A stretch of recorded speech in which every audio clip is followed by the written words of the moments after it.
Saudara-saudariku sekalian yang terkasih, dimanapun Anda berada, terlebih keluarga Romo Dodi yang berada di beberapa kota yang berbeda. Pada hari ini, bahkan sejak tadi malam, media sosial dipenuhi dengan wajah Romo Agustinus Dodi Ristanto, di mana setiap orang mengungkapkan perasaan kehilangannya yang sangat mendalam. Ada yang menyayangkan karena usianya muda, tetapi banyak juga yang tidak bisa memungkiri pengalaman pribadi mereka masing-masing yang telah menerima cinta yang mendalam dari seorang imam bernama Agustinus Dodi Ristanto. Dan hal itu bisa menggambarkan apa yang telah kita dengarkan pada malam hari ini, ketika Tuhan Yesus juga memotret dirinya sebagai sang roti hidup. Kita bisa mengatakan bahwa Romo Dodi telah mengikuti jejak Kristus untuk memberikan dirinya menjadi roti hidup pula bagi sesamanya. Karena itu menjadi sangat penuh sebagai seorang imam. Dia benar-benar menghidupi imamatnya dengan cara memberikan diri seutuh-utuhnya. Karena itu tak heran kalau banyak orang merasa sangat kehilangan atas kepergian Romo Dodi ini. Saudara-saudaraku sekalian yang terkasih, setahu saya, sejauh saya hidup bersama sebagai imam 5 tahun bersama Romo Dodi, dia bisa menjadi begitu dekat dengan teman-teman angkatannya. Karena itu sebenarnya paling pas juga kalau malam ini yang berbicara adalah salah satu dari teman angkatannya. Tetapi saya yang sedikit lebih tua, kemudian mewakili teman-teman yang juga tersebar di berbagai tempat misi, dan kebetulan juga karena pengalaman saya hidup bersama dengan dia.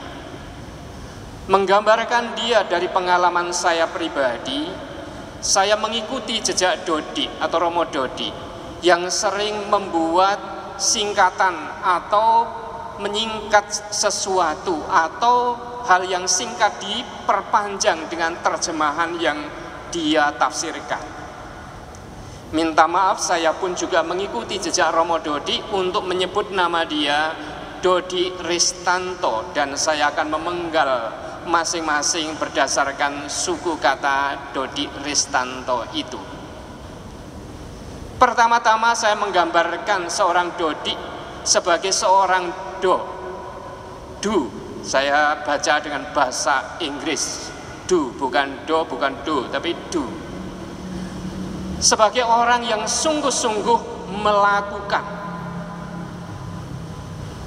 Kata melakukan ini menjadi berharga ketika kita tarik dari moto tahbisan dia, yang diambil dari kata-kata Samuel muda. Bersabdalah ya Tuhan, sebab hamba-Mu mendengarkan. Itulah moto imamat yang dipilih oleh Romo Dodi.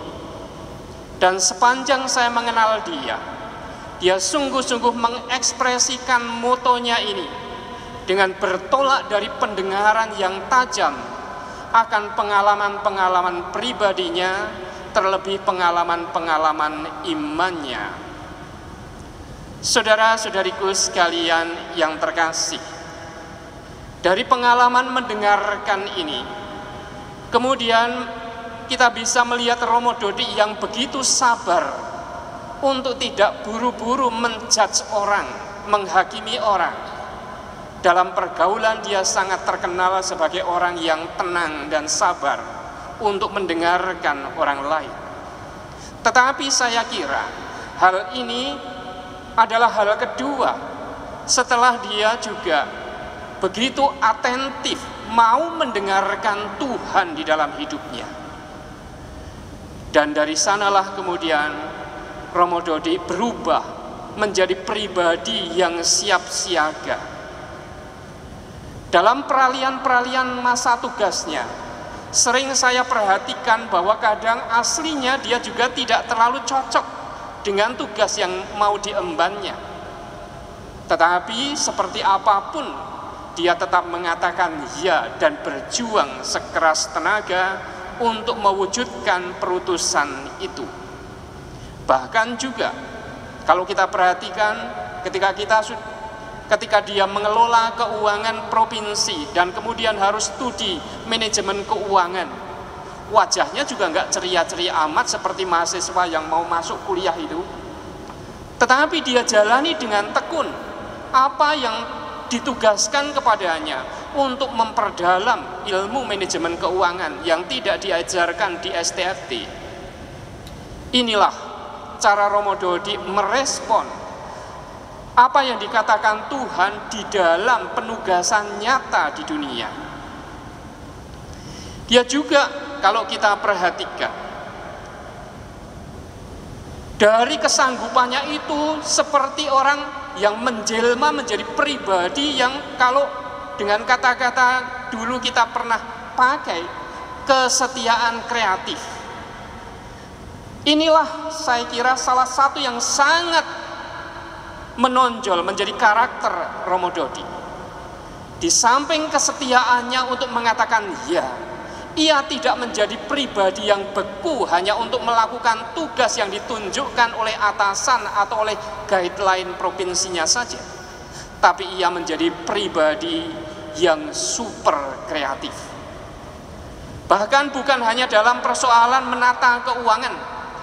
Dia secara dominan dalam 3 tugas saya kira orang tidak sulit untuk menyetujui, yaitu dalam tugas keuangan, dalam tugas parokial di mana ia bertugas baik di Keuskupan Banjarmasin maupun di Keuskupan Surabaya, maupun di dalam tugas formasio yang dilakukan di Keuskupan Sintang.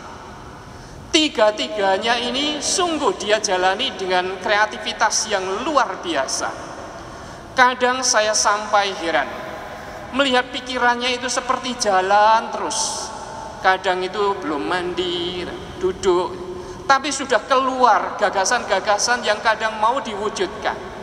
Dan kemudian orang toh tahu bahwa itu tidak berhenti hanya di kata-kata Romo Dodi saja, tapi benar-benar dia wujudkan untuk melakukan hal-hal yang dia bayangkan itu.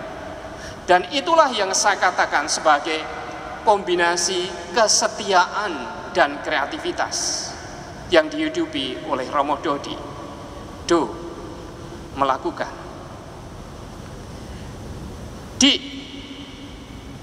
Kemudian saya katakan ini di keluarga. D-nya itu di keluarga. Kalau dalam dunia politik ada orang yang mengagumi calon presiden yang kadang disebut sebagai the family man, orang yang sungguh-sungguh memperhatikan keluarga. Satu hal ini juga sungguh menonjol dalam kehidupan Romo Dodi. Manusia keluarga, dia adalah insan keluarga. Paling tidak kalau saya katakan, perhatiannya pada keluarga tak pernah berkurang sedikit pun meskipun dia ada di tengah kesibukan imamatnya. Dalam obrolan keseharian, bagaimana dia membanggakan, menceritakan keponakan-keponakannya sejak kecil sampai besar, kelucuan-kelucuannya, menandakan bahwa dia adalah orang yang menyatu dengan keluarga. Dan kemudian pada akhirnya kita tahu bahwa Romo Dodi juga terpapar COVID karena tidak bisa melepaskan dengan setega-teganya ketika ibu dan bapaknya juga terpapar dengan virus yang sangat merepotkan kita semua ini. Ini menandakan bahwa Romo Dodi mau mewujudkan kata keluarga bukan hanya dengan idealisme yang baik-baik tentang keluarga, tetapi dengan dedikasi yang seutuh-utuhnya yang dia persembahkan juga untuk keluarga. Kadang-kadang ada orang yang takut kalau anaknya mau jadi imam itu seolah-olah lepas dari keluarga. Romo Dodi bisa membuktikan bahwa dia menjadi 100% imam dan 100% anggota keluarga yang baik dari keluarganya yang di Rembang. Hal ini juga diungkapkan di dalam kehidupan sehari-harinya di pastoran, di mana ia menjadi manusia keluarga yang sungguh-sungguh, paling tidak tanda yang sangat jelas, senantiasa ada di dalam acara makan dan doa bersama. Ini tanda yang sangat sederhana. Apakah orang masih berada, merasa dalam keluarga yang benar-benar enjoy ketika orang masih bisa makan bersama? Dan Romo Dodi dengan segala canda tawanya masih selalu makan bersama dengan gembira. Itulah yang kami rasakan, bahwa dia menjadi keluarga bukan hanya bagian dari keluarga daging dan darahnya, tetapi dihidupi di pastorannya ketika ia sungguh-sungguh menghidupi hidup penuh kasih dengan konfraternya dan karyawan-karyawannya. Apa yang saya katakan dengan hidup berkeluarga ini juga ditunjukkan oleh Romo Dodi dengan cara memperhatikan hal-hal yang detail dalam urusan rumah tangga. Saya kira saya sampai sekarang ini minta maaf masih agak sulit mencari bandingannya dengan konfrater lain, karena dia itu mampu memperhatikan hal kecil-kecil, merapikannya, dan kemudian mengingat persis bagaimana tempatnya dan menatanya. Karena itu dalam pengalaman pribadi saya di paroki Kepanjen ini, dan kemudian dia mimpin paroki Kristus Raja, ya saya paling mengalami di Kristus Raja bagaimana dia kemudian menata rumah yang kemudian menjadi sangat nyaman. Soal warna, soal tempat, soal kombinasi macam-macam. Komitmen seperti ini nggak akan muncul kalau tidak ada hati yang tergerak menjadi bagian dari kehidupan keluarga. Dan itulah yang dihidupi, keutamaan yang sangat istimewa dari Romo Dodi, hidup sebagai keluarga. Kesaksian ini juga diungkapkan oleh para muridnya, para frater atau romo muda yang dulu adalah murid Romo Dodi, di mana Romo Dodi bukan hanya mendekati mereka sebagai seorang murid antara guru dan murid, tetapi menjadi relasi bapak dan anak yang diperhatikan sampai hal-hal yang kadang mungkin tidak masuk di dalam daftar yang harus diperhatikan seorang guru. Tetapi Romo Dodi dengan care-nya memperhatikan murid-muridnya sampai hal-hal yang sangat detail. Itulah yang juga membuat para muridnya atau formandinya itu begitu terpesona akan kehidupan Romo Dodi. Itulah hidup di dalam keluarga. Resiko. Saudara-saudaraku sekalian yang terkasih, dia adalah orang yang tahu untuk mengelola resiko. Bahkan pada saat ini dia boleh dikatakan dia berperang melawan resiko. Dia membela umatnya mati-matian. Dan minta maaf, saya ceritakan pengalaman ketika hari-hari ibunya dalam kondisi berat mau meninggal. Dodi menangis sejadi-jadinya dan mengatakan, "Mas, sampean tahu sendiri seperti apa saya berjuang untuk umat agar umat tidak terpapar. Dan saya memang tahu persis segala pernik-pernik idenya agar umatnya terbebas dari COVID. Dan puji Tuhan, praktis jarang sekali yang terpapar. Tapi dia menjadi sangat sedih karena mengingat, kenapa sekarang aku sama ibuku yang harus menanggung ini. Waktu itu bapaknya juga belum dikatakan positif, tetapi ibunya jelas sudah.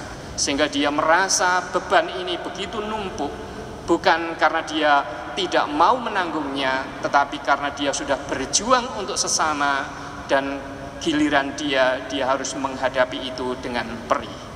Itulah risiko yang dihadapi oleh Romo Dodi. Tetapi seperti pengantar yang dikatakan oleh Romo Edi tadi, kematian Romo Dodi atau kepergiannya bukanlah kekalahan dalam menanggung risiko ini.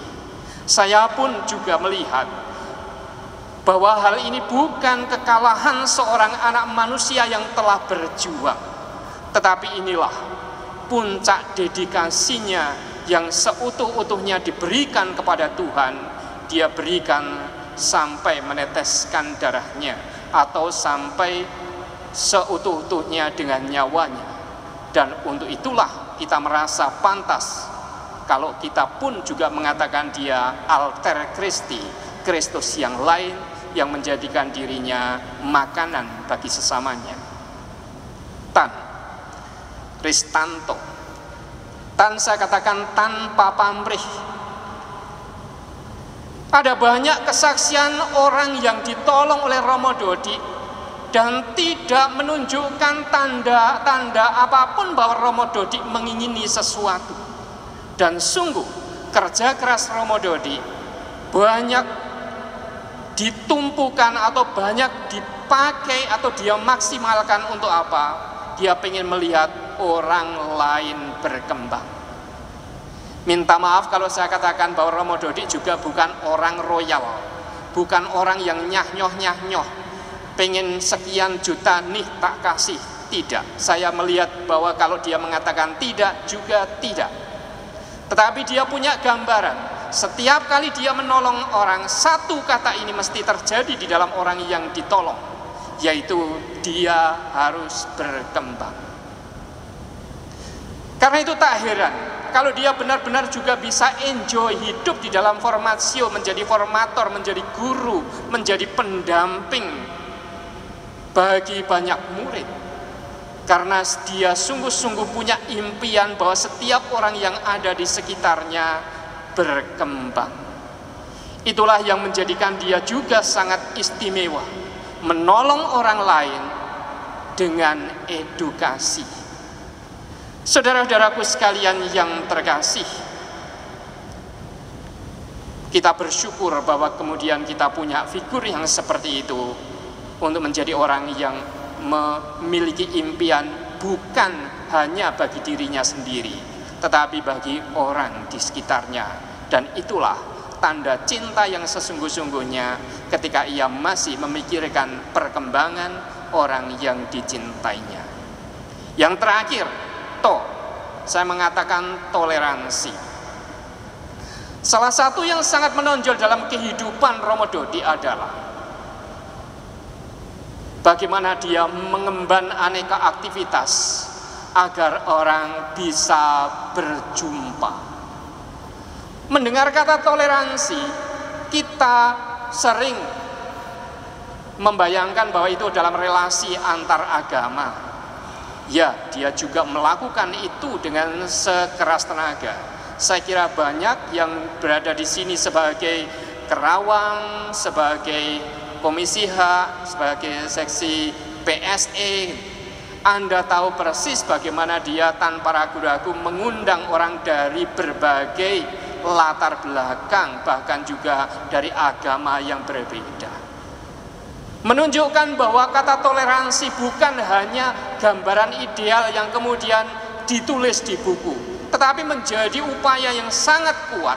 Karena itu tak heran ketika Romo Dodi meninggal, saya pun mengingat seorang ustadz yang saya kira sangat akrab juga di Kepanjen ini karena biasa nongkrong di gardu-gardu gereja, Pak Nurkolis. Dan begitu saya telepon, saya juga kaget, Pak Nurkolis itu sedang menangis sejadi-jadinya juga. Dan suaranya tersendat-sendat untuk bisa menjawab telepon saya. Semuanya itu tak lepas dari pengalaman pribadi bersama Romo Dodi yang sungguh-sungguh mau menerima orang dari berbagai latar belakang. Tetapi yang juga sangat mendasari dari sikap itu adalah bagaimana orang mau memaafkan orang yang berbeda atau mau menerima orang yang berbeda pemikiran. Dan inilah tanda yang kemudian akan mengalir bagi orang yang mampu memaafkan orang yang berbeda. Dia juga akan mampu menaruh hormat, pay respect terhadap orang lain. Karena itu tak heran kalau kemudian banyak orang merasakan kehilangan dia.